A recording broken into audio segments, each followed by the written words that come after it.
Hello, what's up guys? Ngayon magpe-prepare ng breakfast si Babu. Ano ba? Fast break. And let's go! Luto serye na naman. 2 a.m. time check. Kakain kami. Kami mga nocturnal persons. Let's go!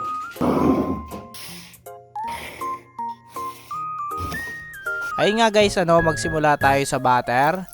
Yung ginet-get na bawang. Ayan, pakuluin natin yung bawang. Pagka medyo malambot na yung bawang, ilagay na natin yung mushroom, no? Halu-haluin din natin yan hanggang sa magbulbog. Ayan, kinload up ko pa yan para kita yung mushroom.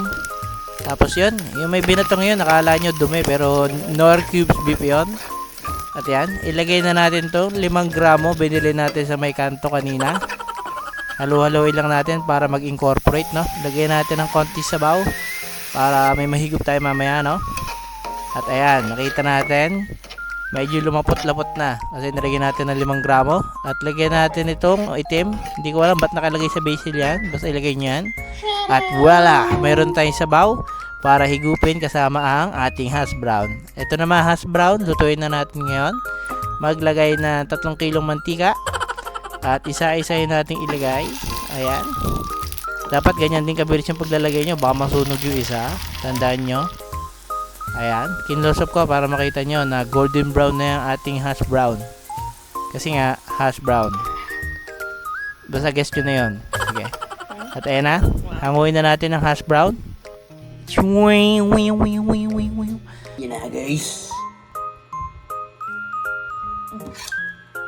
Tikman na natin guys, no? Tikman na muna natin siya ng siya lang muna.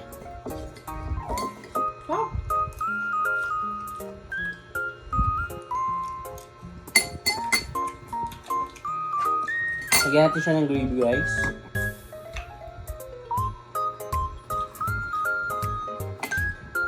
Hoy nai. Sarap din siya may gravy. Ayun na guys, sarap. So daling nga pala to, binili yung hash brown.